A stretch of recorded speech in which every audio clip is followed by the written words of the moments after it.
everyone, welcome back to my channel. This is Heidi from My Reading Life, and I'm here today to talk about my rankings and reviews for the Booktube Prize Finals in nonfiction for 2021. So the Booktube Prize winners have already been announced for the year for 2021 for both fiction and nonfiction. I will link to that video down below where the winners are announced. But this is my video where I tell you how I ranked the 6 books that were in the finals for nonfiction. So those 6 books were Our Bodies, Their Battlefields by Christina Lamb, The Dead Are Arising by Les Payne, Cast by Isabel Wilkerson, After the Last Border by Jessica Goudeau, Inferno by by Catherine Cho, and if I can lift it, Red Comet by Heather Clark. Okay, so let's just get into it. I'm going to talk about these books in the reverse order that I placed them in. So number 6 through number 1, where number 1 is my top pick and number 6 was my bottom pick. And so in 6th position for me for this was Red Comet, The Short Life and Blazing Art of Sylvia Plath by Heather Clark. This is a ginormous biography of Sylvia Plath, over 900 pages long. The text is super tiny. The pages are very thin. This is a large book. So I have never read anything by Sylvia Plath. I am not a poetry reader in general. I read very little poetry, and certainly not Sylvia Plath's kind of poetry. So I was not a person who knew anything about Sylvia Plath other than the barest pieces of information. But I do like biographies. I read a lot of presidential biographies, biographies of historical personages, but not so much literary biography. So I did go into this with some trepidation, and I have to say that I did not enjoy this book very much at all. Hence its position in the 6th spot. I feel that this book was overly detailed. It had a lot of information in it that I felt was irrelevant to the subject at hand. I thought the stuff in here about Sylvia Plath's struggles with mental illness and her hospitalizations and what life was like for a woman with struggling with mental illness in the 1950s and 1960s was really, really good and important information to discuss. I also thought the discussion of Sylvia Plath's struggles to be a creative person, to be a writer in this time period when the path forward for women was very narrowly defined. That being a wife and being a mother was really the role that society wanted to put you into. And Plath really bucked that system. She struggled a lot with the fact that she wanted to have her own career. She wanted to put that first in her life, and she knew that that was not something that society was going to be very kind about.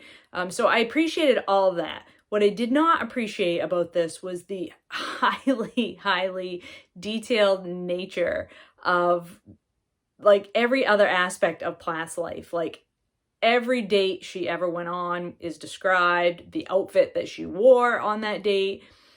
Every time she started back to college, the decor of her dorm room was described in detail. Let me just give you a little, I'm just going to read you the paragraph that talks about her moving into her dorm room. In early September 1950, Sylvia arrived at Haven House, an elegant 19th century dormitory on Elm Street with pale yellow siding, white trim, and large windows framed by black shutters. Her third floor room was tiny, but after sharing a room with her mother, it felt like a New York apartment. The first thing she did was position her desk with its velvet maple sheen before the window to take full advantage of the light and view across to Hopkins House. Next, she bought some expensive draperies and a deep wine bedspread, her dream color. Finding beautiful accessories was more than just a matter of taste. Sylvia's room was her private sanctuary where she would do most of her reading and writing. She knew the right colors would soothe and inspire. I mean, really? Sylvia Plath only lived for 30 years. So this 932-page biography, or whatever it was, is super detailed for a person that only lived 30 years. And there were bits of this, like you would go into detail about the decor of the dorm room, but then there were other instances where the detail was totally lacking at the end of the book in the, the very dramatic points of Sylvia Plath's life story. There was stuff that I was like, what? We're only going to get one sentence about that after we get pages about her dates during her high school and college years? Like, just excruciating. Just excruciating. So yeah, I am not a fan of this book. I'm sorry, Kim. I'm sorry, all of you that love this book. I just could not with this. Then in 5th place, we have The Dead Are Rising by Les Payne, which is the biography of Malcolm X. And so this biography is also exhaustively detailed. Les Payne goes back and interviews literally everyone who ever knew Malcolm X, from his childhood through his, his high school and teenage years, through the time that he was in prison, people that he knew on the street, in Boston, like literally everyone the man ever came into contact with. And it just is too much detail. I also had a problem with the section in the sort of middle to end of the book, which goes into detail about the Nation of Islam and like all of the people that were involved with that. And it was too much detail for me. I liked it better than Red Comet, but I still felt it was just too much detail that was extraneous to the information that we really needed to know about that particular individual. In number 4, I put Our Bodies, Their Battlefields by Christina Lamb. I thought this book was an important read. It was well written from my perspective. I listened to it on audiobook. My problem with it was it is so difficult. The subject matter is so difficult and so traumatic to listen to or to read about, that it just becomes almost like your brain shuts off and it like is unable to take in any more of it, because it's at times it feels repetitive because it's so much. I mean, it's just women. The book is about rape being used as a tool of war, and so it goes through, each chapter is about a different area of the globe where conflicts have happened, where rape was used as a targeted tool towards the opposing side. And of course, these rapes are perpetrated against women and young girls. And so, it just takes place all over the world. And so it becomes just so overwhelming to realize like how much and how often this has happened in the past, and it continues to happen today, right now, as we speak. And how I did like that Christina Lamb sort of documents how international law has changed over time, basically since the 1990s, to view rape as a crime against humanity. What's sad about that is that it took until the 1970s and later for that to even be on the discussion, on the table, as a war crime or a crime against humanity. So yeah, it just, the subject matter was so difficult, and the description of it happening, there was so much of it that it became almost like your brain shuts off and is unable to process that anymore. That's not to say I don't think this is an important book or that people shouldn't read it, because obviously this is an important topic. It's just extremely, extremely difficult thing to read about. Then in 3rd place, so these are the books that I voted for to go forward and to go, that were the top 3 for me. And so in 3rd position, I had Inferno, A Memoir of Motherhood and Madness by Catherine Cho. This is a very slim memoir in which Cho describes what happens to her after she has a baby. She ends up with postpartum psychosis, and this ends up with her being involuntarily committed into the hospital to try to treat her for this mental illness, this madness that she's experiencing. So she is separated from her husband and her little baby, and she loses herself for a while. And so this is her story of, finding herself again after this very horrible thing happens to her. And I thought this was, it's compulsively readable. I sat down to start this book and I read it all in one day. I just could not put it down. I just was sucked into this story. I think she tells the story really well. And I think this is a topic that isn't talked about enough. This happens to women, and we don't acknowledge that this is something that can happen to you after you have a baby, because all we are told is that it's going to be the best time of your life to have a baby. And that is not always the case for every single woman. And so I think it's so important to acknowledge that, sometimes having a baby isn't the best thing that's ever happened to you, and that there are terrible things that happen after you have a baby too. So I thought this was a very compelling read, and I was really glad to have read this book. I think it is well told and another very important topic. In second position, I put After the Last Border, Two Families and the Story of Refuge in America by Jessica Goudot. I loved this book. I thought it was amazing. I loved the way it was told. Jessica Goudot is a journalist, and she interviews the women of two families who have sought asylum in America, and their basically what life was like for them in where they were in their home countries, and then what life is like for them in America after they have immigrated to the United States. So I can't remember the ladies' names. So Muna is a Christian who sought asylum and came here with her husband from Myanmar.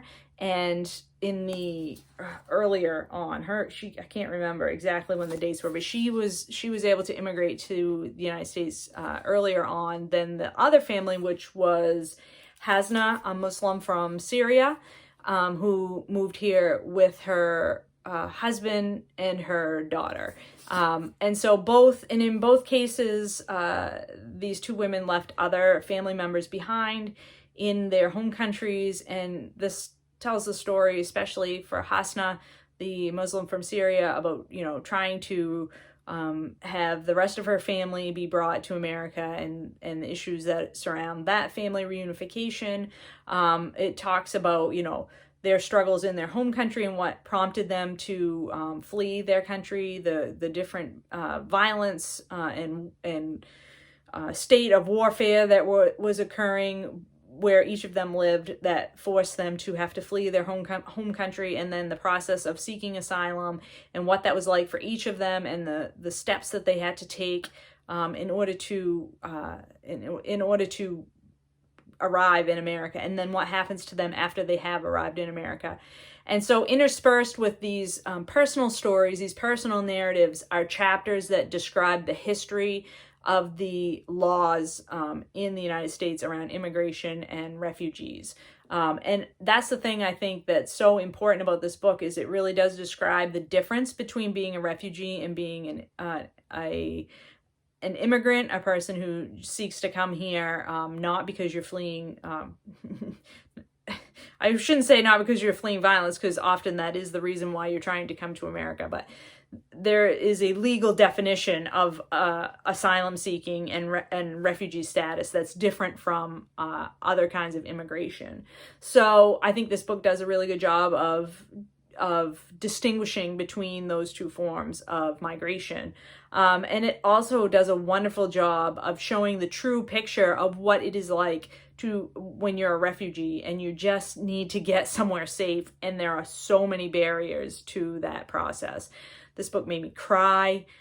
This book gave me so much empathy. I mean, I already had a lot of empathy towards refugees, but this book really lays it out, how difficult it is to get away from warfare and to get to a safe place. And even when you get to what you think is going to be a safe place, it might not be war, but there's still dangers that you face even in the United States. And like the lack of empathy and the lack of compassion that people show towards these folks is just heartbreaking. I mean, this is such a good book. I wish more people would read it. If the book that I voted for number one hadn't been in the Booktube Prize, this would have been my number one book of the group of 6 that was left. So yeah, absolutely recommend After the Last Border. So then, of course, surprising no one, I voted for Caste, The Origins of Our Discontent by Isabel Wilkerson, which is just a brilliant, brilliant piece of nonfiction where Isabel Wilkerson describes the caste system in America, in India, and in Nazi Germany during the years that Hitler was in power, and how these caste systems are put into place and then used to keep different members of society in their place, basically. And you can see by the tabs that I have in this book how much I thought this, like, so much information in here that was so important and so thought-provoking and so profound, and just changed my worldview. And that is what the best nonfiction does, is it educates you and changes your view of the world. And I think Isabel Wilkerson is one of the best nonfiction writers writing today. She is a genius. She is a brilliant person, and she is a deep thinker about race and inequity and justice, and the way she is able to put these pieces of information together is just, it's just unbelievable. I think this is a book that is destined to be a classic. I think it is a book that should be read in schools and studied and dissected, and kids should have to write papers about it and all of that. Like, this book informs you as to how we got to where we are today in America with our racial inequities, and hopefully shows us a way forward and away from these systems of keeping people down and other people elevated. Yeah, just brilliant book. And I will have to say, now that the results have already been posted, that I am so thrilled that Caste won the Booktube Prize for 2021. I think it is super deserving of that award. I would, if you have not yet read Caste, please do pick it up. It is a fabulous book. So yeah, I was so excited to have participated again in 2021 in the Booktube Prize. I want to thank Robert for putting it together and all of his hard work, keeping us all organized, herding the cats, getting the judges to submit their rankings on time, and then posting all the videos where he tells us who's moving ahead and who wins in the end. Robert, you're a hero. So yeah, I'm very much looking forward to Booktube Prize 2022. Anyway, I hope you're all doing well and finding some good books to read, and I will talk to you later.